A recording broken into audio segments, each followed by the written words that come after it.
तो हम लोगों ने पिछले लेक्चर में दो चर वाले रैखिक समीकरण की मदद से x तथा y का मान निकालना सीखा था तथा दो डब्बों में इसका मान निकाला था। तो आइए देखते हैं अब इसको ग्राफीय विधि से हल कैसे करना है, यानी कि आलेखीय विधि से अगर आपको हल करने के लिए दिया जाए तो आपको हल कैसे करना है। ठीक है, तो इसके लिए आपको एक ग्राफ कॉपी ले लेना है और आपको एग्जामिनेशन में अगर बात करें ग्राफ बनाने का तो आपको एग्जामिनेशन में पीछे से आपको सेकेंड पेज में, ठीक है, आपको मिल जाएगा ग्राफ का एक स्पेशल पेज, तो उसमें आपको बनाना है। एंड उसके बाद आपको बीचों बीच इस प्रकार की एक रेखा खींच लेनी है, इसको कहते हैं ऊर्ध्वाधर रेखा। ठीक है, और ये y अक्ष होता है, इसका नीचे में y डैश होता है। एंड आपको यहाँ पे एरो मार्क कर लेना है सिचुएशन के हिसाब से कि आपको कितना कितना का अंतर लेना है, उस हिसाब से आपको रेखा खींच लेनी है। ये हो गई आपका ऊर्ध्वाधर रेखा, इंग्लिश में इसको वर्टिकल लाइन बोलते हैं। एंड अब खींच लेते हैं एक क्षैतिज रेखा, बीचों बीच आपको एक और रेखा खींच लेनी है। ये x अक्ष की रेखा होती है, इसको खींच लेना है, इसको बोलते हैं क्षैतिज रेखा, इंग्लिश में हॉरिजॉन्टल लाइन। तो खींच लेता हूँ यहाँ पे एंड आपको यहाँ पे एरो मार्क कर लेना है। ठीक है, अब उसके बाद आपको यहाँ पे देखना है कि आपने जो x और y का मान निकाला था, ठीक है, उसमें से सबसे बड़ा अंक कौन सा है। जैसे मैं यहाँ पे देख पा रहा हूँ कि इसमें सबसे बड़ा अंक यहाँ पे 6 है। ठीक है, 6 सबसे बड़ा अंक है, उससे बड़ा कोई भी अंक यहाँ पे नज़र नहीं आ रहा है। तो उस हिसाब से हमको अंतर लेना है। ठीक है, अगर जैसे मान लो कि अगर ज़्यादा कराता, जैसे 12 का रहता, 16 रहता सबसे बड़ा अंक, तब 2 का अंतर लेता। अगर मान लो 30 या 35 या 40 रहता सबसे बड़ा अंक, तब 5 का अंतर लेता। या अगर 80 या 120, 100 के आसपास रहता तब 10 का अंतर लेता। ठीक है, तो सिचुएशन के हिसाब से अंतर लेना पड़ता है। तो यहाँ पे मैं फिलहाल एक एक करके अंतर ले रहा हूँ, एक का अंतर। तो 1 2 3 इस प्रकार से अंतर ले रहा हूँ। जल्दी से इसको मेंशन कर लेते हैं। तो यहाँ पे मैं फास्ट फॉरवर्ड कर देता हूँ ताकि ज़्यादा समय ना लग सके।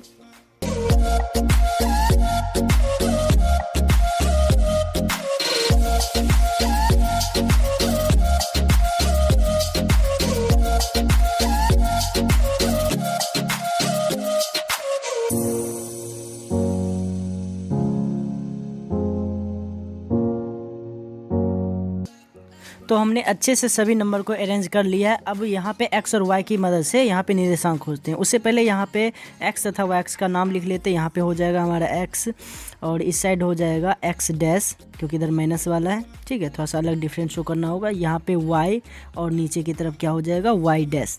ठीक है, तो अब उसके बाद हम लोग यहाँ पे जो भी हमारा x और y का मान आया था, इसकी मदद से निर्देशांक खोजने की कोशिश करते हैं। तो यहाँ पे क्या है, x की जगह 6 है। ठीक है, तो x वाला रेखा ये वाला रेखा होता है, क्षैतिज रेखा। तो इस पर देखते हैं 6 कहाँ पे है। तो x पे 6, ये रहा बिंदु। और y पे कितना है, तो y पे है 0। तो y पे 0 कहाँ हो जाएगा, ये वाला जो बिंदु कहलाता है, इसको मूल बिंदु कहते हैं। और इसका निर्देशांक कितना होता है, 0 0 होता है। तो y पे 0 के सामने और x पे 6 के सामने क्या हो जाएगा, यही वाला बिंदु हो जाएगा। ये वाला जो बिंदु मैंने अभी मार्क किया। फिर क्या है, x पे 3 और y पे 2। तो x पे 3 ये वाला बिंदु हुआ। ठीक है, और y पे 2 कौन सा बिंदु, ये वाला बिंदु। तो x पे 3 के सामने और y पर 2 के सामने, तो यहाँ पे ये बिंदु मार्क हो गया। तो यहाँ पे इसलिए ये वाला बिंदु हुआ क्योंकि ये x पे 3 के सामने था और y पे 2 के सामने था। y वाले रेखा पे 2 के सामने और x वाले रेखा पे 3 के सामने। ठीक है, तो वो वाला निर्देशांक क्या हो गया, 3,2। ठीक, अब देख लेते हैं 0,4 किधर होगा। तो x पर 0, x पे 0 कौन सा है, ये वाला। और y पे 4, y पे 4 कहाँ पे होगा, तो y वाली रेखा पे स्थित होगा। तो ये वाला बिंदु हो गया। तो हम लोगों ने 3 निर्देशांक ज्ञात कर लिए। ठीक है, अब क्या करना है, इस तीनों बिंदु को एक स्केल की सहायता से मिला देना है। तो इसको अब मिला लेते हैं।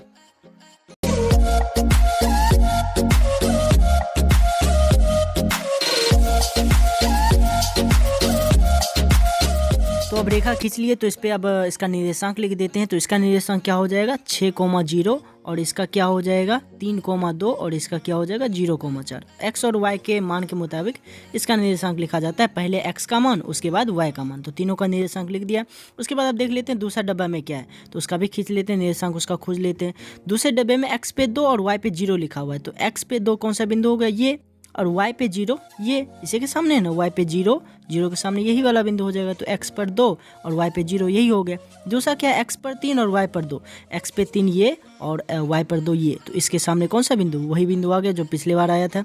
ठीक है, अब तीसरा देखते हैं, x पर कितना है 4 और y पे भी 4। तो x पर 4 के सामने और y पर भी 4 के सामने कौन सा बिंदु हो जाएगा, तो इसके सामने ये वाला बिंदु हो जाएगा। तो हमने फिर से 3 निर्देशांक खोज लिए। अब इस पर एक सरल रेखा खींच लेते हैं स्केल की सहायता से।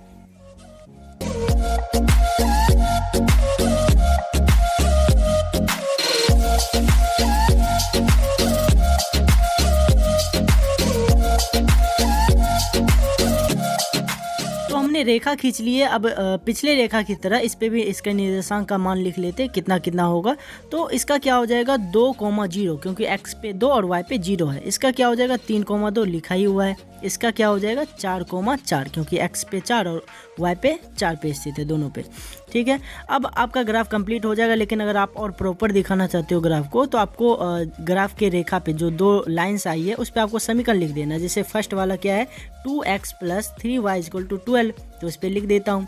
ठीक है, और अट्रैक्टिव लगेगा। एंड आपको ये जो दूसरा वाला लाइन आया कि किससे आया 4x - 2y = 8, तो यहाँ पे मैंने दोनों लाइंस पे समीकरण लिख दिया। ठीक है, और उसके बाद आपको यहाँ पे जिस भी जगह पे प्रतिच्छेद करे रेखा, आपका जिस जगह पे प्रतिच्छेद करे उसका आपको निर्देशांक लिख देना है। उसमें से पहला वाला किसका मान होता है x का और दूसरा y का, तो लिख देंगे। अतः x बराबर कितना आएगा 3 और y बराबर 2, क्योंकि x कहाँ पे कटा है किस निर्देशांक पे, तो 3,2 पे कटा है ना। तो पहला वाला क्या हो जाएगा x का मान x बराबर 3 और दूसरा वाला क्या हो जाएगा y का मान। ठीक है, तो इस प्रकार से आपका ग्राफ पूरा कंप्लीट हो जाएगा एंड आपको 5 मार्क्स एग्जाम में मिल जाएंगे। तो मिलते हैं नेक्स्ट लेक्चर में नेक्स्ट वीडियो के साथ।